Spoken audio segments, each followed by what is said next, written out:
नमस्कार। प्राइम न्यूजमा स्वागत छ। म दृष्टिवाणी धिताल र म सरोज कोइराला। सुरु गरौँ अहिलेसम्मका प्रमुख समाचारबाट।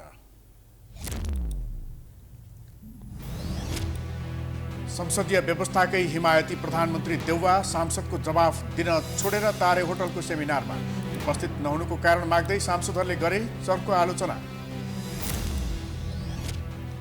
एमाले नेतृत्वको सरकारकै पालामा एसपीपी सम्झौता गर्न सेनाले अमेरिकालाई पत्र पठाएको खुलासा। वरिष्ठ उपाध्यक्ष पोखरेल भन्छन् प्रमाण भेटिए जिम्मेवारी लिन्छु। एमालेको बहिष्कारका बीच विनियोजन विधेयक संसदबाट पारित। अर्थमन्त्रीले राष्ट्रघात गरेको भन्दै राजीनामा माग। सभामुख सापकोटाले विपक्षीको आवाज सुनेनन्। घटना विशेषमा संसदीय छानबिन समितिको परम्परा। दर्जनौं छानबिन समिति बने पनि कर्मकाण्डी मात्रै छानबिन समितिको औचित्य नभएको टिप्पणी। 1 अर्ब भन्दा धेरै मूल्य बराबरको 51 किलो हेरोइन सहित 7 जना दक्षिण अफ्रिकी महिला पक्राउ। दुबई र कतार एयरवेजबाट काठमाडौँ आएको प्रहरीद्वारा पुष्टि। युक्रेनी शहर सेभेरोडोनेट्स्कमा हजारौं नागरिक बङ्करमा बस्न बाध्य। सहयोगका लागि फ्रान्स, जर्मनी र इटलीका शीर्ष नेता राजधानी किव भ्रमणमा। र प्रशिक्षक अल मुताहिरीका कारण सिनियर खेलाडी बाहिरिनु परेको कप्तान श्रेष्ठको प्रष्टीकरण। एफसी एसियन छनौटमा नेपाल अङ्कविहीन भएर स्वदेश फिर्ता। अब प्राइम न्यूज विस्तारमा। जनताको प्रतिनिधिमूलक संस्था संसदीय शासन व्यवस्थामा शक्तिशाली मानिन्छ। मुलुकको कार्यकारी प्रमुख प्रधानमन्त्रीले संसदको गरिमा कायम गर्नुपर्छ। तर प्रधानमन्त्री शेरबहादुर देउवा भने प्रतिपक्ष दलको लगातारको मागको व्यवस्था गर्दै संसद छलेर एक सामान्य कार्यक्रममा घण्टौं बिताएका छन्। उनले सांसदहरूले उठाएको प्रश्नको जवाफ नदिएको भन्दै व्यापक आलोचना भएको छ। एक रिपोर्ट। बिहिबारको प्रतिनिधि सभा बैठकमा बजेटमाथि छलफलमा प्रधानमन्त्री कार्यालय, रक्षा मन्त्रालय, अर्थ मन्त्रालय लगायतका विषयमा उठेका प्रश्नको सम्बन्धित मन्त्रीले जवाफ दिने कार्यसूची थियो। अर्थमन्त्रीलाई संसदमा बोल्न नदिने अडानमा रहेको प्रमुख प्रतिपक्षी दलको माग बमोजिम सभामुख अग्नि सापकोटाले 2 दिन कार्यसूचीबाट हटाए। तर बिहिबार प्रतिपक्षी दलको अवरोधका बीच निरीह ढङ्गले अर्थमन्त्रीले जवाफ दिए। एमाले सांसदहरूले बैठक बहिष्कार गरे। संयोग कस्तो रह्यो भने अर्थमन्त्री बोलिरहेकै समय वा भनौँ एमाले संसद बहिष्कार गरेकै समयमा एमाले अध्यक्ष केपी शर्मा ओली संसद भवन पुगे। संसद भवनको मूल गेटमा केही समय अल्मलिएका अध्यक्ष ओलीलाई हामीले प्रश्न गर्यौं, एमाले संसद बहिष्कार गरेको समयमा भित्र जाउँ कि नजाउँ भन्ने अलमलमा त होइन नि अध्यक्षज्यू। अध्यक्ष ओलीको संक्षिप्त प्रतिक्रिया थियो, हामी अलमलमा छैनौँ। एमाले ठ्याक्क संसद छाडेपछि तपाईँ पस्नुभयो भित्र भने भित्र जाने कि बाहिर दुविधा होला? अब त्यस्तो दुविधा हामीलाई छैन। अर्थमन्त्रीले जवाफ दिइसकेपछि पालो आयो प्रधानमन्त्रीको जवाफ दिने। तर प्रधानमन्त्री संसदमा उपस्थित थिएनन्। प्रधानमन्त्रीका तर्फबाट जवाफ दिन आए गृहमन्त्री बालकृष्ण खाँड र सञ्चार मन्त्री ज्ञानेन्द्र बहादुर कार्की। सदाबार प्रतिपक्षी दल नेमकिपाका सांसद प्रेम सुवालले प्रधानमन्त्रीको अनुपस्थितिलाई यसरी कटाक्ष गरे। यो गरिमामय संसदमा प्रधानमन्त्रीज्यू किन उपस्थित हुन सक्नु भएन? बिरामी हुनुहुन्छ कि विदेश जानुभएको हो कि कुनै अस्पतालमा भर्ना हुनुभएको हो कि? यो गरिमामय संसदमा आफ्नो जिम्मेवारीको विभागको प्रधानमन्त्रीज्यूले जवाफ दिनुपर्छ। र उहाँको बिरामी छ, विदेश जानुभएको छ भने संसदलाई जानकारी हुनुपर्छ। एमाले सांसद भीम रावलले पनि संसदमा प्रधानमन्त्री अनुपस्थित भएको भन्दै आपत्ति जनाएका थिए। यो लोकतन्त्रको उपहास नगरियोस्, यो संसदको अपमान नगरियोस्, जनप्रतिनिधि व्यवस्थाको खिल्ली नउडाइयोस्। प्रधानमन्त्रीजी स्वयंले आएर यो प्रतिनिधि सभामा आफ्नो कार्यालयको कमसेकम प्रधानमन्त्री कार्यालयको जवाब दिन नसक्ने प्रधानमन्त्रीलाई त्यो पदमा बसिरहन नैतिकताले दिन्छ? प्रधानमन्त्री संसदमा अनुपस्थित भएको विषयमा प्रमुख प्रतिपक्षी दलले उठाएको जिज्ञासामा सञ्चार मन्त्री एवं सरकारका प्रवक्ता ज्ञानेन्द्र बहादुर कार्कीले विगतको परम्परा सम्झन सुझाव दिँदै यस्तो प्रचलन संविधान बमोजिम भएको भन्दै बचाउ गरे। सम्माननीय प्रधानमन्त्रीजी आज कार्यव्यस्तताको कारणले यहाँ उपस्थित हुन सक्नु भएन र संविधान बमोजिम उहाँले यो जिम्मेवारी मलाई दिएको हुनाले त्यो जिम्मेवारी अनुसार लिएको छु। तत्कालीन केपी शर्मा ओली संसदीय समितिमा अनुपस्थित हुँदा सबैभन्दा चर्को रूपमा आवाज उठाउने मध्येका एक सांसद थिए उनै कार्की। तर अहिले उनले संविधान बमोजिम भन्दै प्रधानमन्त्रीको भरपूर बचाउ गरेका हुन्। संसदमा व्यापक खोजी भइरहँदा प्रधानमन्त्री देउबा एक होटलमा आयोजित कार्यक्रममा सहभागी भएका थिए। देउबा बिहिबार दिउँसो 5 तारे होटलमा आयोजित गैर आवासीय नेपाली सङ्घले आयोजना गरेको कार्यक्रममा सहभागी थिए। त्यसअघि बिहान प्रधानमन्त्री देउबा नेपाल चेम्बर अफ कमर्सले आयोजना गरेको कार्यक्रममा सहभागी थिए। तर देउबाले कार्यव्यस्तताका कारण उपस्थित हुन नसकेको भन्दै संसद सचिवालयमा पत्र पठाएका थिए। प्रतिपक्षी दलले लगातार रूपमा एसपीपी लगायतका विषयमा सरकारको धारणा माग गरेको बेला प्रधानमन्त्री अनुपस्थित भएर मौनता साधेका छन्। आफू सोही संसदबाट प्रधानमन्त्री भएको बिर्सिएर गैर जिम्मेवारपूर्वक संसदलाई छल्नु अनुचित भएको जानकारहरूको भनाइ छ। आफू सोही संसदबाट प्रधानमन्त्री भएको बिर्सिएर गैर जिम्मेवारपूर्वक संसदलाई छल्नु अनुचित भएको जानकारहरूको भनाइ छ। स्टेट पार्टनरशिप प्रोग्राम एसपीपी सम्झौताका लागि नेपालले पत्राचार गरेको तथ्य बाहिरिएको छ। सत्ता पक्ष र प्रतिपक्ष यो विषयमा आरोप प्रत्यारोपमा लागिरहेको अवस्थामा केपी शर्मा ओलीको पहिलो प्रधानमन्त्रीत्व कालमै नेपालले सम्झौताका लागि अमेरिकालाई पत्राचार गरेको तथ्य बाहिरिएको हो। एक रिपोर्ट। एसपीपीको बहसले सडकदेखि सदनसम्म सबैलाई तताएको छ। प्रधानमन्त्री शेरबहादुर देउबाको आसन्न अमेरिका भ्रमणमा यस सम्बन्धी सम्झौता अगाडि बढाउन खोजिएको भन्दै चौतर्फी विरोध पनि भइरहेको छ। तर सत्तारूढ दलकै शीर्ष नेताले विगतमा केपी ओली सरकारको पालामै सम्झौता भएको अभिव्यक्ति दिएसँगै एमाले त्यसको कडा प्रतिवादमा उत्रिएको थियो। तर पत्र बाहिरिएसँगै सम्झौताका लागि केपी ओलीकै पालामा पहल भएको पुष्टि भएको छ। तत्कालीन प्रधान सेनापति रविन्द्र छेत्रीले सम्झौताका लागि पत्राचार गरेका छन्।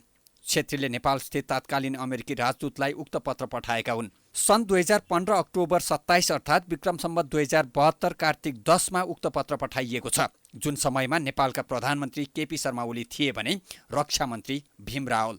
नेकपा माओवादी केन्द्रका अध्यक्ष पुष्पकमल दाहाल प्रचण्डले गठबन्धन सरकारले स्टेट पार्टनरशिप प्रोग्राम एसपीपी सम्झौता नगर्ने प्रश्न पारेका छन्। अध्यक्ष प्रचण्डले वर्तमान सरकार यो सम्झौता गर्नेतर्फ नलाग्ने बरु यसअघिको ओली सरकारले उक्त सम्झौता गरेको तथ्य इतिहासमा भेटिने जिकिर गरे। एसपीपीका विषयमा चर्चा गरेर राष्ट्रवादको झुटो प्रचार गर्ने काम भएको उनको दाबी थियो। म गठबन्धनको एउटा नेताको हैसियतले र प्रधानमन्त्रीसँग र गठबन्धनमा हाम्रो भएको छलफलमा त्यस्तो कुनै सम्झौता भएको छैन। सम्झौता त्यस्तो कुनै सैन्य सम्झौता हुने छैन, यो घोषणा म यहाँबाट गर्न चाहन्छु। कुनै हुने छैन। प्रधानमन्त्रीजीले म कुनै पनि हालतमा त्यस्तो खालको सम्झौतामा जान्न भनेर त्यो कमिटमेन्ट उहाँले पनि गर्नुभएको छ। कोही भ्रममा पर्न जरुरी छैन। नेकपा एमालेका वरिष्ठ उपाध्यक्ष ईश्वर पोखरेलले भने ओली सरकारको पालामा अमेरिकी स्टेट पार्टनरशिप प्रोग्राम एसपीपी सम्झौता नभएको दाबी गरेका छन्। बिहिबार प्रतिनिधि सभाको बैठकमा पोखरेलले ओली सरकारको पालामा एसपीपी सम्झौता भएको भए प्रमाण पेश गर्न चुनौती दिए। म चुनौतीका साथ भन्न चाहन्छु, अहिले गठबन्धनको एउटा नेताले भन्नुभएछ हालसालै यो केपी ओलीको पालामा भयो। म त्यसबेला केपी ओलीले नेतृत्व गरेको सरकारको बेलामा उपप्रधान तथा रक्षा मन्त्री थिए। यस विषयमा म पूर्ण जिम्मेवारीका साथ भन्न चाहन्छु, यदि त्यसबेला कुनै पनि सकारात्मक कुरा, त्यसका केही लिखतहरू, वक्तव्यहरू, माइनटहरू, केही कुराहरू छन् भने यो संसद समक्ष प्रस्तुत गरियोस्। त्यसको पूर्ण जवाबदेही लिनको लागि हामी तयार छौँ। यो पत्र बाहिरिएपछि भने एमालेको कुनै पनि प्रतिक्रिया आएको छैन। सांसदहरूले प्रधानमन्त्री शेरबहादुर देउबालाई सामरिक र कूटनैतिक महत्त्वसँग जोडिएको यो संवेदनशील विषयमा संसदमै जवाफ दिन माग गरेका छन्। अहिलेसम्म यो विषयमा संसदमा नबोलेका प्रधानमन्त्री देउबाले सत्ता गठबन्धनको बैठकमा भने कुनै हालतमा राष्ट्रघाती सम्झौता नगर्ने प्रतिबद्धता जनाएको बताइन्छ। नेपाल कम्युनिस्ट पार्टी एमाले स्थानीय तह निर्वाचन 2079 मा नवनिर्वाचित जनप्रतिनिधिका लागि प्रशिक्षण तथा अभिमुखीकरण कार्यक्रम सुरु गरेको छ। एमालेको केन्द्रीय पार्टी स्कुल विभागद्वारा आयोजित सो कार्यक्रममा देशभरि एमालेको तर्फबाट निर्वाचित भएका पालिकाहरूका जनप्रतिनिधिहरूलाई लक्षित गर्दै आजबाट प्रशिक्षण तथा अभिमुखीकरण कार्यक्रम थालेको हो। एक रिपोर्ट। स्थानीय तह सदस्य निर्वाचनमा 752 पालिकाको निर्वाचन सम्पन्न भएको छ। अघिल्लो स्थानीय तह निर्वाचनमा पहिलो पार्टी नेकपा एमाले तथ्याङ्क अनुसार कुल 35,045 जनप्रतिनिधि मध्ये 11,893 जनप्रतिनिधि जितेर स्थानीय तह निर्वाचन 2079 मा दोस्रो पार्टी बन्न पुगेको छ। यद्यपि अध्यक्ष ओलीले एमाले स्थानीय तहको निर्वाचनमा पहिलो पार्टी बनेर आउने बताउँदै आएका थिए। पहिलो पार्टीबाट दोस्रो झरेको पार्टी नेकपा एमाले विजयी हासिल गर्न सफल भएका पालिकाका जनप्रतिनिधिहरूलाई लक्षित गर्दै बिहिबारदेखि प्रशिक्षण तथा अभिमुखीकरण कार्यक्रम सुरुवात गरेको छ। कार्यक्रममा उपस्थित रहेका नवनिर्वाचित जनप्रतिनिधिहरूलाई सम्बोधन गर्दै अध्यक्ष ओलीले जनप्रतिनिधि जनताको प्रतिनिधि भएकोले देश र जनतासँग गरेको प्रतिबद्धताप्रति सकारात्मक भएर काम गर्न आग्रह गरे। आलोचना सुन्नु नपरोस्, प्रशंसा सुन्ने अवस्था बनोस्। जनप्रतिनिधिको नमुनाको रूपमा स्थानीय सरकार प्रशासन कसरी सञ्चालन गर्नुपर्छ भन्ने नमुनाको रूपमा तपाईहरुले आफूलाई प्रस्तुत गर्न सक्नुहोस्। विकासका कामहरूलाई कसरी अगाडि बढाउनु पर्छ भिजन सहित, योजना सहित र विकासका निम्ति साझा प्रयासहरू कसरी परिचालित गर्नुपर्छ भन्ने कुरामा तपाईहरु दृष्टान्त हुन सक्नुहोस्, विकासका अभियन्ता हुन सक्नुहोस् आफ्नो ठाउँमा। तपाईहरु जनताले प्राप्त गर्नुपर्ने सेवा सुविधाहरू उपलब्ध गराउन दृष्टान्तको रूपमा हुन सक्नुहोस्। अन्य दलका नेताहरूले ओलीको सरकार अराजकहरूको सरकार भने तापनि ओलीले नेपालको विकास गर्ने भिजन नेकपा एमाले बाहेक अरू कोहीसँग पनि नभएको बताए। उनले यति मात्र भनेनन्, अन्य दललाई त कुबुद्धिकै संज्ञा दिए। एमाले बाहेक अरूसँग त राष्ट्र निर्माणको सम्बन्धमा कुनै भिजन नै छैन, अरूको सम्बन्धमा विकासको सम्बन्धमा कुनै भिजनै छैन। सामाजिक परिवर्तन रूपान्तरण त्यसका निम्तिको जागरणको कुनै भिजन छैन, योजना छैन, नीति छैन। त्यस स्थितिमा नेकपा एमाले यस सङ्घर्षबाट अगाडि बढ्यो र यस सन्दर्भमा एउटा शक्ति परीक्षणको समय आयो। लामो समयदेखि स्टेट पार्टनरशिप प्रोग्राम एसपीपी सम्झौता विवादित बन्दै गइरहेको छ। कैयौं नेता एवं परराष्ट्रविदले समेत यस सम्झौतामा अमेरिकाको नेपालप्रति गलत स्वार्थ भएको भन्दै आलोचना गर्दै आइरहेका छन्। माओवादी केन्द्र अध्यक्ष पुष्पकमल दाहालले त झन् एसपीपी सम्झौता ओली नेतृत्वको सरकारकै पालामा भएको टिप्पणी गरिरहेका छन्। तर एमाले अध्यक्ष ओलीले प्रशिक्षण तथा अभिमुखीकरण कार्यक्रममा फरक मत राखे। उनले गठबन्धनको सरकारले अमेरिकी सैन्य भित्राउन प्रयास गरिरहेको आरोप लगाए। यद्यपि यस सम्झौताबारे ओली त्यति खुलेर बोलेको देखिएन। अहिले तपाईहरु सुनिरहनु भएको छ, यही मौका छोपेर तपाईहरुले सुनिरहनु भएको छ, यहाँ बाह्य सेना उपस्थित गराउने खालका सम्झौता आदि इत्यादि गर्न खोजिएको छ भनेर त्यसको सम्बन्धमा हाम्रो पार्टीले बोलिराखेका छ, हाम्रा जनसङ्गठनहरू मैदानमा उत्रिराखेका छन्, हाम्रा सांसदहरू संसदमा प्रश्न उठाइराखेका छन् र त्यस्ता कुराहरूको विरोध गरिरहेका छन् र जनतामा एक खालको अब यस सम्बन्धी जागरण आइरहेको छ र हाम्रो पार्टीले यस्तो कुराहरूको अगुवाई गरिरहेको छ, नेतृत्व लिइरहेको छ कि देश हितको विरुद्ध कुनै पनि काम कारबाही क्रियाकलापहरू हुन नपाउन् भन्ने कुरामा हामी सजग छौँ, ध्यान दिइरहेको छौँ। त्यसो त आफ्नो पालामा गरेका सबै काम सन्धि सम्झौता राम्रो हो भन्दै अडान लिने पुरानै चलन हो। यस सम्बन्धमा पूर्व प्रधानमन्त्री समेत रहेका केपी ओली चुइक्क नबोल्नु विचारणीय छ। प्राइम न्यूज जारी छ, हामी विश्रामपछि आउँछौँ। विश्रामपछि स्वागत छ। अब बाँकी न्यूज। नेपालमा बहुदलीय व्यवस्था आएसँगै विभिन्न समयमा विभिन्न घटनालाई लिएर संसदबाट नै छानबिन समिति गठन हुने गरेका छन्। तर ती समितिले घटनाको अनुसन्धान गरे जस्तो गर्ने, प्रतिवेदन बुझाउने त गर्छन्, तर त्यसको सुझावलाई सही तरिकाबाट कार्यान्वयन भएको भने पाइँदैन। यद्यपि केही राष्ट्रिय विषय उठेको खण्डमा समिति गठनको माग भने सधैँ हुने गर्छ। एक रिपोर्ट।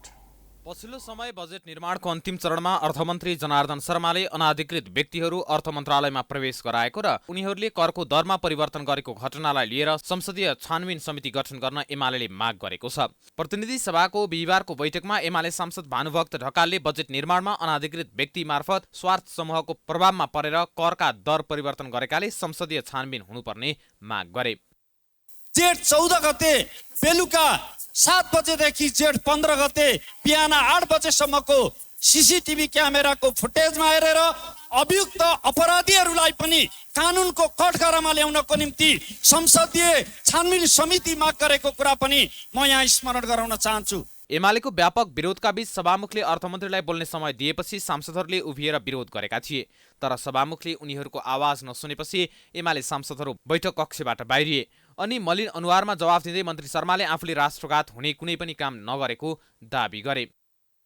त्यसमा सम्बन्धित विभागीय प्रमुख र सचिवज्यूहरू सहितको कमिटीले त्यसलाई बसेर गर्ने प्रचलन रहेको छ। त्यो अनुसार भएका दर रेटहरूप्रति म पूर्ण जिम्मेवार छु, जवाबदेही छु र त्यसमा कतै राष्ट्रघात भएको छ, कतै गद्दारी भएको छ भने त्यसको पूर्ण जिम्मेवारी लिन म तयार छु। यहाँनिर कुनै राष्ट्रघात भएको छैन। त्यस्तो त यो पटक मात्र छानबिन समिति गठन गर्न माग गरिएको भने होइन। अधिकांश घटनालाई लिएर यसअघि पनि संसदीय छानबिन समिति गठन गर्नुपर्ने माग उठ्दै आएको थियो। कतिपय विषयमा भने समिति गठन पनि हुने गरेका छन्। 2068 असार 30 गते तत्कालीन अर्थमन्त्री भरतमोहन अधिकारी बजेट पेश गर्न रोस्ट्रम पुगे, तर काङ्ग्रेसको अवरोधका कारण बजेट प्रस्तुत भएन। बजेट पहिले नै वेबसाइटमा आएको भन्दै विरोध गरेको काङ्ग्रेसको माग थामथुम पार्न 6 दिनको म्यादसहित 2068 असार 31 गते काङ्ग्रेसका प्रमुख सचेतक लक्ष्मण प्रसाद घिमिरेको संयोजकत्वमा 7 सदस्यीय छानबिन समिति गठन। 2073 साल जेठ 15 तत्कालीन अर्थमन्त्री विष्णु पौडेलले संसदमा बजेट पेश गर्नु अघि नै सूचना चुहाएको भन्दै काङ्ग्रेसद्वारा बैठक अवरोध। 2073 जेठ 18 मा काङ्ग्रेस सांसद रमेश लेखकको संयोजकत्वमा 9 सदस्यीय समिति गठन, छानबिन शून्य। 2070 पुस 9 2070 को निर्वाचनको पूर्ण नतिजा नआउँदै चुनावमा धाँधली भएको माओवादीको आरोप, निरन्तर संसद अवरुद्ध। 2071 जेठ 30 मा लक्ष्मणलाल कर्णको संयोजकत्वमा संसदीय छानबिन समिति गठन, रूपान्तरित व्यवस्थापिकाको कार्यकाल सकिनुभन्दा एक दिन अघि मात्र प्रतिवेदन पेश। 2074 जेठको पहिलो साता पहिलो चरणको स्थानीय निर्वाचनमा तत्कालीन सत्तारूढ दलहरूले धाँधली गरेको एमालेको आरोप, छानबिनको मागसहित संसद अवरुद्ध। अवरोध खुलाउन 2074 जेठ 13 गते समिति गठन, बैठक बस्ने मात्र काम। 2077 जेठ 26 रुकुमको चौरजहारीमा नवराज विकको हत्या घटनाको विषयमा छानबिन समिति बनाउन सांसदहरूको माग, देवेन्द्र पौडेलको संयोजकत्वमा समिति गठन, असार 30 मा प्रतिवेदन पेश, तर कार्यान्वयन शून्य। यी केही उदाहरण मात्र हुन्। राष्ट्रिय महत्त्वको विषय उठ्ने बित्तिकै प्रतिपक्षी दलले समिति गठन गर्न माग गर्ने अनि सत्ता पक्षले पनि समिति गठन गरेर घटनालाई शान्त बनाउने प्रयास गर्ने परम्परा बसेको छ। ती समितिले छानबिन गरेर प्रतिवेदन बुझाए पनि कारबाही प्रक्रियामा कहिल्यै प्रवेश हुँदैन, जसले गर्दा समिति गठन घटनालाई मत्थर बनाउने हतियार जस्तो बनेको छ। पूर्व सभामुख तारानाथ राणाभाटले यस्ता समिति विगतमा पनि धेरै गठन भएको तर कुनै प्रभावकारिता नभएको बताउँछन्। मिटिङका अरू बढी विषय बढायो, समय ज्ञान गर्यो, अनि खर्च मात्रै बढायो। यो अभ्यासमा हामीहरू गयौँ। त्यसलाई चाहिने एउटा व्यवस्थित गरेर, एउटा नियमित गरेर, एउटा संविधानले, नियम कानुनले अथवा दलीय अनुशासन पनि हुन्छन्, त्यसमा अनुशासन पनि थपेर यसलाई चाहिँ सम्मानजनक ढङ्गले अगाडि बढाउने र मुलुकलाई निकाह दिने काममा हामीहरू चाहिने त्यति परिपक्व देखिएनौँ। यसरी समिति पनि गठन गर्ने, तर त्यसले दिएका सुझावलाई बेवास्ता गर्दा समिति गठन केवल कर्मकाण्डी मात्र भएको छ। यसले संसदीय अभ्यासमा पनि ठूलो असर गर्ने कतिपयको बुझाइ छ। यही अभ्यासलाई निरन्तरता दिने हो भने संसदमाथि नै प्रश्न उठ्न सक्ने सम्भावना बलियो बनेको छ। नेकपा एमालेका सांसदहरूको बहिष्कारका बीच प्रतिनिधि सभा बैठकबाट विनियोजन विधेयक 2079 बहुमतले पारित भएको छ। बिहिबार प्रतिनिधि सभाको बैठकमा अर्थमन्त्री जनार्दन शर्माले पेश गरेको विनियोजन विधेयक 2079 पारित गरियोस् भन्ने प्रस्ताव बहुमतले पारित भएको सभामुख अग्निप्रसाद सापकोटाले जानकारी दिए। बैठकले विनियोजन विधेयकमाथि परेको खर्च कटौतीको प्रस्ताव समेत अस्वीकृत भएको थियो। मान्य सदस्यले हुन्छ भन्नुहोला, यसको विपक्षमा हुने मान्य सदस्यले हुन्न भन्नुहोला। यो प्रस्तावको पक्षमा हुने मान्य सदस्यहरूले हुन्छ भन्नुहोस्, यसको विपक्षमा हुने मान्य सदस्यले हुन्न भन्नुहोस्। हुन्छ भन्ने पक्षका मान्य सदस्यहरूको बहुमत भएकोले विनियोजन विधेयक 2079 बहुमतले पारित भएको घोषणा गर्दछु। अर्थमन्त्री शर्माले प्रस्ताव पेश गर्दा एमाले सांसदहरूले सदन बहिष्कार गरेका थिए। त्यस लगतै प्रस्ताव पेश गर्दै अर्थमन्त्री शर्माले दुईपटक संसदको विघटन गरेपछि लोकतन्त्रलाई बचाएर वर्तमान सरकार गठन भएको स्मरण गराएका थिए। बजेटमाथि उठेका सवालको जवाफ दिन खोज्दा अर्थमन्त्रीको जवाफ अनावश्यक रहेको र बजेट निर्माण अनाधिकृत भएको व्यक्तिको हस्तक्षेपबारे छानबिन नभएको भन्दै एमाले संसद बहिष्कार गरेको थियो।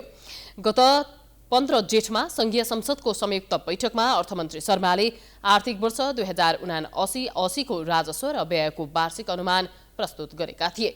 आगामी आर्थिक वर्षको बजेट 17 खर्ब 93 अर्ब 83 करोड रहेको छ। गत 17 जेठदेखि निरन्तर मन्त्रालयगत एजेन्डामाथि छलफल भइरहेको थियो।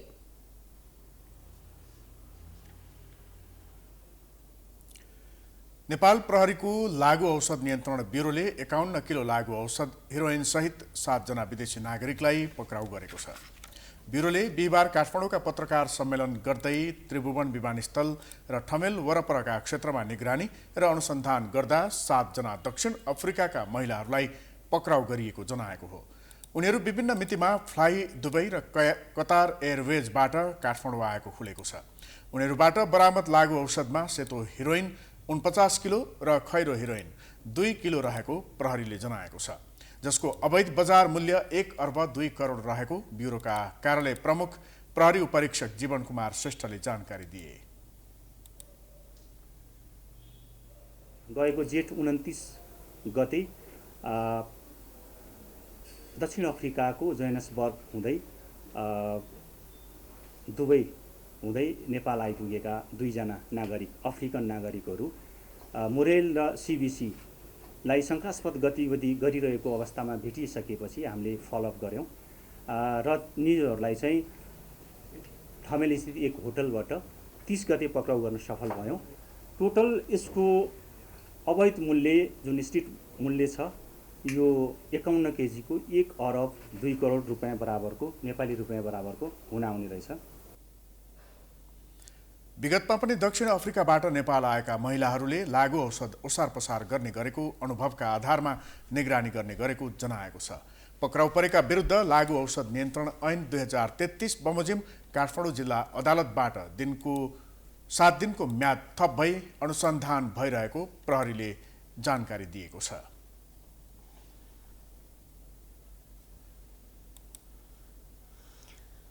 नेपालमा पनि मंकीपक्स भाइरसको संक्रमणसँग मिल्दोजुल्दो लक्षण भएका बिरामी फेला परेका छन्। दुबईबाट हालै नेपाल आएका एक युवकमा मंकीपक्स भाइरसका लक्षण देखा परे पश्चात त्रिभुवन अन्तर्राष्ट्रिय विमानस्थलमा रहेको हेल्थ डेस्कले संक्रमणको आशंका गरेर टेकु पठाएको थियो। अहिले ती युवकको उपचार भइरहेको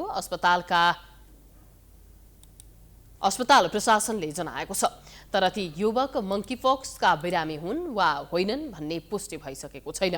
त्यसका लागि नेपालमा परीक्षण नहुने भएकाले परीक्षणका लागि नमुना बाहिर पठाएको र शुक्रबारसम्म रिपोर्ट आउने अस्पतालले जनाएको छ। ती युवकमा 7 दिनदेखि लगातार ज्वरो आउने, शरीरमा मंकीपक्स भाइरसको जस्तै धेरै राता फोका लगायत समस्या देखिएपछि विमानस्थलमा रहेको हेल्थ डेस्कले टेकु पठाएको हो। मंकीपक्स विश्वका 20 भन्दा बढी देशमा फैलिसकेको छ। मंकीपक्स संक्रमण छिटो धेरै जनामा सर्ने र शारीरिक समस्या हुने भएकाले उच्च सतर्कता अपनाउन चिकित्सकहरूले सुझाव दिएका छन्।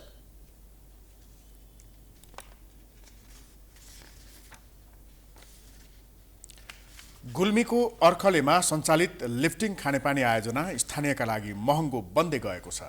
2 वर्ष पहिले घर घरमा खानेपानीको धारा पुगेपछि खुसी भएका स्थानीयहरू अहिले भने खानेपानीको पैसा तिर्न नसकी समस्यामा परेका छन्। आर्थिक अवस्था कमजोर भएका नागरिकलाई लिफ्टिङ खानेपानी आयोजना महँगो बनेपछि खानेपानीको धारा बन्द गराउन बाध्य छन्। एक रिपोर्ट। 2 वर्ष पहिले सञ्चालित लिफ्टिङ खानेपानी परियोजनाबाट घर घरमा ढारो पुगेपछि रेसुङ्गा नगरपालिका 4 स्थित अर्खलेमा खुसी भएका स्थानीयहरू महँगो शुल्क तिर्नु पर्दा भनी निराश छन्। पानीको धारा पुगेपछि खुसी भएका स्थानीयको खुसी धेरै टिक्न पाएन।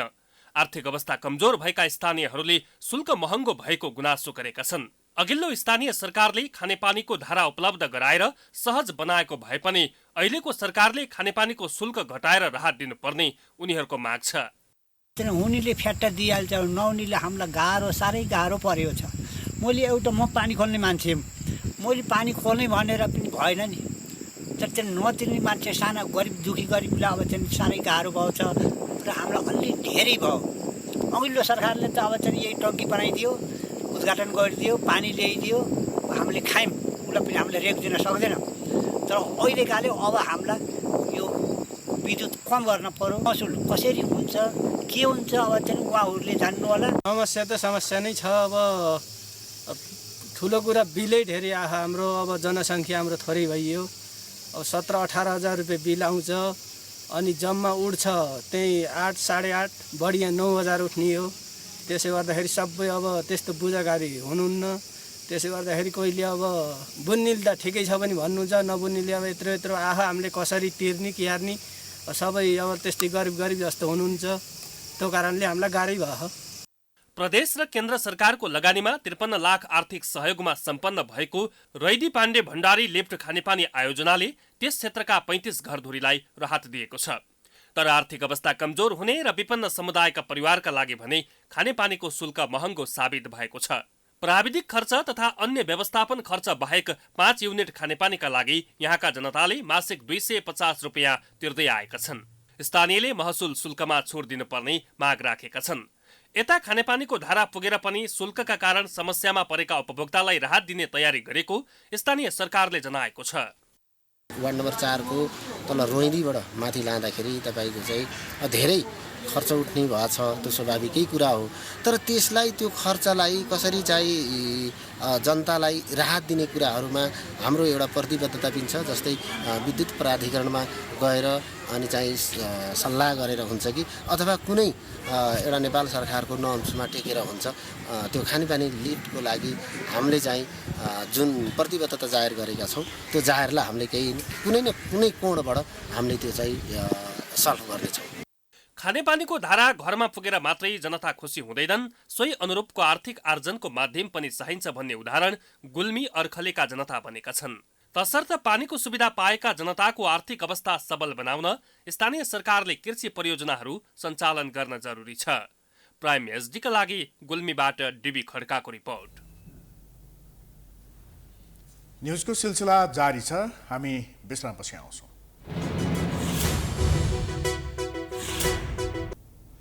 ब्रेकपछि स्वागत छ। अब बिजनेस न्युज।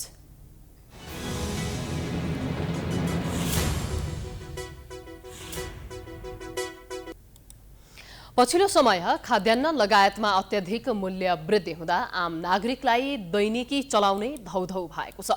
यता जनताको ढाड सिक्ने गरी महँगी बढ्दा सरकार रमिते बनेको छ। महँगी नियन्त्रणमा अनुगमन प्रभावकारी नहुँदा व्यापारीहरूले समेत मनलाग्दे भाव राखेर उपभोक्ताको ढाड सिक्ने काम गरेका छन्। एक रिपोर्ट। अहिले बजारमा उपभोग्य वस्तु तथा सेवाको मूल्यमा जथाभावी वृद्धि भइरहेको छ। तर सरकारले भने यो विषयलाई मुखदर्शक बनी हेरिरहेको छ। बजारमा जथाभावी बढेको मूल्यले उपभोक्ता चर्को मारमा परेका छन्। यस विषयमा सरकारले ध्यान दिन सकेको छैन। सरकारदेखि ठूला ठूला व्यापारीसम्मकै साठगाँठमा भइरहेको मूल्य वृद्धिका कारण आफूहरू महँगीको चपेटामा परेको आम नागरिकको गुनासो छ। मिडल क्लासको मान्छेलाई त यहाँ टिक्नै छैन भइसक्यो। सामान्य अब एक दिन काम गरेर 2 दिन खानुपर्ने मान्छेलाई त छैन। त्यही दिन काम गरेर त्यही दिनलाई मात्रै पुग्नु मुस्किल भइसक्यो यहाँ त। अहिले चाहिँ होटेलहरूमा गयो त्यत्तिकै महँगो छ, हुन नि हो। अब त्यही त हो नि। त्यसले गर्दाखेरि त यहाँ त अब टिक्नलाई मुस्किल छ। सामान्य कुरा त अब यहाँ उद्योग धन्दा खास केही छैन। यो अहिले उपभोक्ता वर्गलाई धेरै असर गरेको छ। अहिले सबै कुराको सामान बढेको छ, अनि त्यसले गर्दा अहिले यातायातमा पनि असर गरेको छ। यसले गर्दा ढुवानी खर्च अहिले धेरै गाह्रो छ सबैलाई। दाल, चामल, तेल लगायत खाद्यान्न तथा तरकारीको मूल्य समेत छोइसक्नु छैन। उता उपभोक्ता अधिकार कर्मी प्रेमलाल महर्जन राज्यका संयन्त्र नै बिक्री तथा सेवाको मूल्य बढाउन राज्य स्तरबाटै होडबाजी भएको उनको आरोप छ। सरकार आफैले तछाड मछाड गरेर भाव बढाउने अनि आम नागरिकलाई चाहिने, किसानलाई चाहिने मलखाद समयमा नल्याउने जुन यो प्रवृत्ति देखिएको छ, यसले गर्दाखेरि देशमा सरकार छ वा छैन भन्ने कुराको एउटा गम्भीर चासोको विषय भएको छ। अर्कोतिर तेलकै भाव बढेको न्युमा निजी क्षेत्रले बजार भाव अत्यधिक मात्रामा बढाइएको छ। पछिल्ला दिनमा चिनीको मूल्य समेत आकाशिएको छ। बजारमा चिनीको मूल्य पसल पछि फरक मूल्यमा बेचिरहेका छन्। यस अगाडि 90 देखि 95 रुपियाँसम्म कारोबार भइरहेको चिनी आयातमा भारतले रोक लगाएसँगै 10 देखि 20 रुपियाँसम्म मूल्य बढाएका छन्। व्यापारीहरूले पहिले नै खरिद गरी भण्डारण गरेर राखेको चिनीमा समेत भारतको निर्यात प्रतिबन्ध पछि त्यसैलाई बहाना बनाएर आफूखुसी मूल्य राखेका छन्। तर व्यापारीहरू भने होलसेलबाट सामानहरू महँगिएर आएको हुँदा बजारमा सामानको भाउ एकरूपता नभएको बताउँछन्। तर हामीले चाहिँ प्रिन्टमा बेच्नुपर्ने, तर अब फ्याक्ट्रीहरूदेखि लिएर ठुला चाहिँ इम्पोर्टरहरूले चाहिँ प्रिन्टभन्दा बढी पैसा लिएर बेचेको पनि मैले भेटाएको छु। यो त धेरै हुन्छ। हामीले त कतिपय कुरा त अब तेलको रेट सोद्धाखेरि चाहिँ तपाईँको म त प्रायः जसो चाहिँ तेल नै छैन भन्ने कन्डिसन पनि आएको छ। किनकि 5 दिन अगाडि एउटा रेट हुन्छ, 5 दिन पछाडि एउटा रेट हुन्छ, हुँदाहुँदै अहिले त बिहान एउटा रेट, बेलुका एउटा रेट हुन्छ। यसरी व्यापारीले आफूखुसी कृत्रिम मूल्य असुल गरिरहँदा समेत उपभोक्ताको हित संरक्षण गर्नुपर्ने सरकारी निकाय वाणिज्य विभाग भने आँखा चिम्लिएर बसेको जस्तो देखिएको छ। दैनिक 4 देखि 5 टोलीसम्म अनुगमनका लागि परेको बताउने विभागले कालो बजारीलाई नियन्त्रण गर्न सकेको छैन। उतैबाट मूल्य बढेर आएको प्रज्ञापन पत्र होला, लोकल्ली खरिद गरेको छ भने बिल होला, हैन कि मेरो उद्योगमा बनाएको लागत हो भनेर कच्चा पदार्थ बढेको देखाउनु पर्यो। चित्त बुद्धो र औचित्यमा आधारित आधार प्रमाण कारण सहित मूल्य बढेको देखियो भने त्यो वाञ्छित मूल्य वृद्धि हुन्छ। त्यसमा हामीले केही गर्न सक्दैनौँ, गर्न पनि मिल्दैन। हामीले कहाँ चाहिँ गर्छौँ, हामीलाई कानुनले, हाम्रो कानुनमा शब्दै त्यही प्रयोग गरेको छ। उपभोक्ता संरक्षण ऐन 2075 मा अवाञ्छित मूल्य वृद्धिलाई हामीले नियन्त्रण गर्ने हो। त्यो हामीले गरि पनि राखेका छौँ। नेपाल चिनी उद्योग संघका अनुसार नेपालमा वार्षिक 2,75,000 मेट्रिक टन चिनीको माग छ।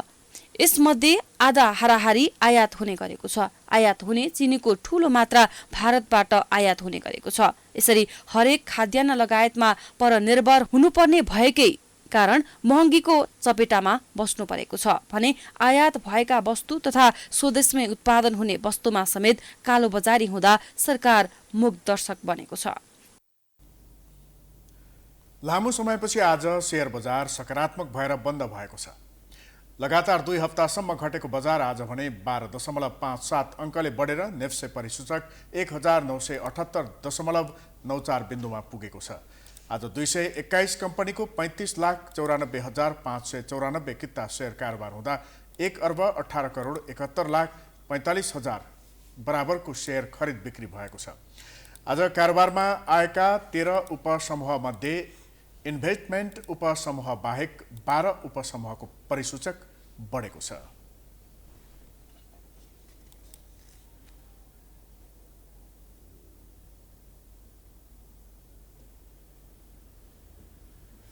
अब इन्टरनेशनल न्यूज।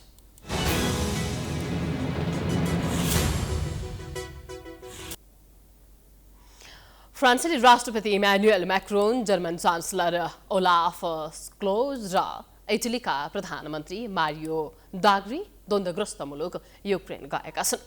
उनीहरू उच्चस्तरीय वार्ताका लागि पोल्यान्डबाट युक्रेनको राजधानी कीव गएका हुन्। रुसले गत फेब्रुअरी 24 मा युक्रेनमा आक्रमण गरेपछि युरोपेली संघका 3 देशका नेताले कीव भ्रमण गरेको यो पहिलो पटक हो। त्यहाँ 3 नेताले युक्रेनी राष्ट्रपति भलोदिमिर जेलेन्स्कीलाई भेटेका छन्। रुसी आक्रमणका कारण युक्रेन तहस नहस बनेको समयमा 3 नेता किव पुगेका हुन्। किवले युरोपियन युनियनको सदस्यता चाहिरहेका बेला भएको उच्चस्तरीय 3 नेताको भ्रमणलाई निकै महत्त्वका साथ हेरिएको छ। युक्रेनी सहर सेभेरोदोनेत्स्कमा हजारौं नागरिक अत्यावश्यक आपूर्तिको अभावमा फँसेका छन्। संयुक्त राष्ट्रसङ्घले भोकमरीका कारण हजारौं मानिस एउटै चिहान हुन सक्ने चेतावनी दिएको छ। तिनीहरूमध्ये धेरैले सहरको अजोट नामक रासायनिक प्लान्ट मुनि बङ्करहरूमा आश्रय लिएका छन्। सहर बाहिर जाने पुल लडाईँमा नष्ट भएपछि उनीहरूलाई झन समस्या भएको छ। पुल नभएका कारण कम्तीमा 12,000 मानिस बाहिर जानबाट रोकिएका छन्।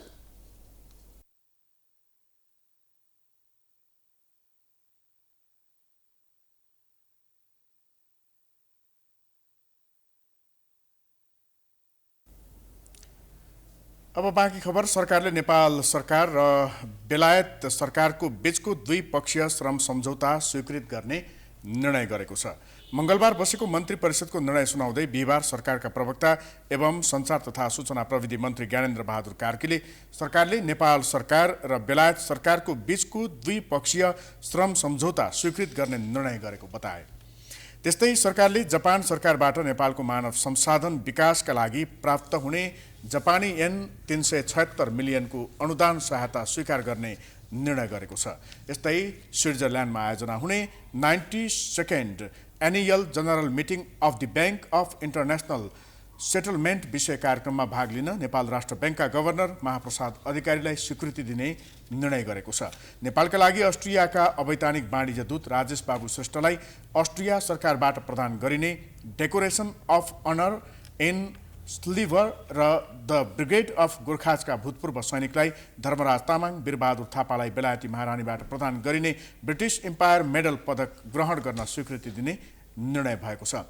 दक्षिण कोरियामा हुने the world tourism industry conference 2022 र the 37th Seoul international tourism फेयरमा सहभागी हुन संस्कृति पर्यटन तथा नागरिक उड्डयन मन्त्री प्रेम बहादुर आलेलाई स्वीकृति दिने निर्णय गरेको छ।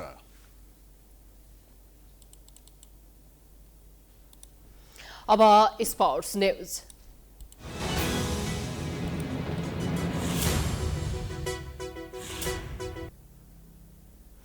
नेपाली फुटबल टिमका प्रशिक्षक अब्दुल्लाह अल मुताहिरीप्रति टिमभित्रै रहेका खेलाडीले पनि असन्तुष्टि व्यक्त गर्न थालेका छन्। एएफसी एसियन कप छनौटमा लज्जास्पद प्रदर्शन गरेको नेपाली टोलीको कमजोरी छताछुल्ल भइसकेको छ।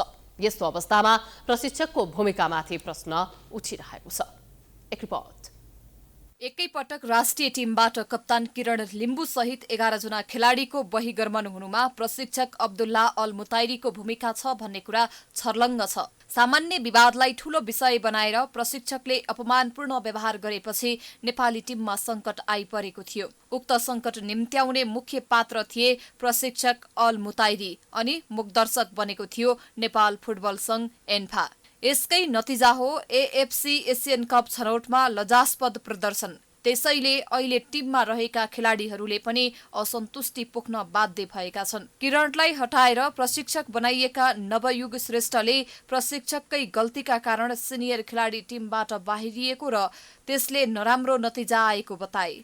एएफसी एसियन कप छनौट खेलेर बिहिबार स्वदेश फर्किएपछि त्रिभुवन विमानस्थलमा कुरा गर्दै श्रेष्ठले प्रशिक्षक अल मुताहिरीले सिनियर खेलाडीलाई क्याम्पबाट बाहिरिन दबाब दिएको बताएका हुन्।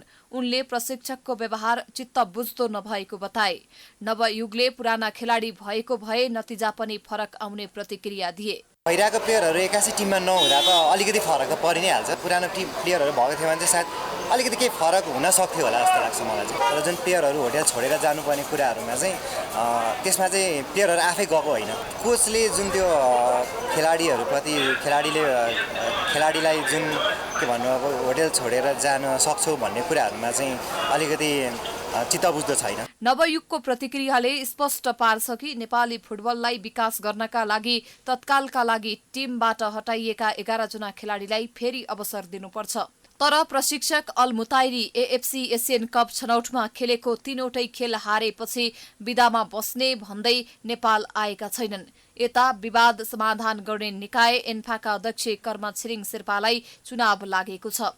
अध्यक्षमा दोहोरिन चाहेका शेर्पा विवाद समाधानतर्फ लाग्यो भने चुनावमा असर पर्ने भनेर चुप लागेर बसेको आरोप छ। एएफसी एसियन कप छनौटमा जितविहीन रहेको नेपाली टिम घरेलु टिम ओमान, जोर्डन र इन्डोनेसियासँगै समूह एमा थियो। तीनै खेलमा हार बेहोरेको नेपाल पहिलो खेलमा जोर्डनसँग 2-0ले, दोस्रो खेलमा ओमानसँग 4-1ले र तेस्रो खेलमा इन्डोनेसियासँग 7-0ले पराजित भएको थियो। हामी प्राइम न्यूजको अन्त्यमा छौं। जाँदा जाँदै हेडलाइन्स पुनः एकपटक।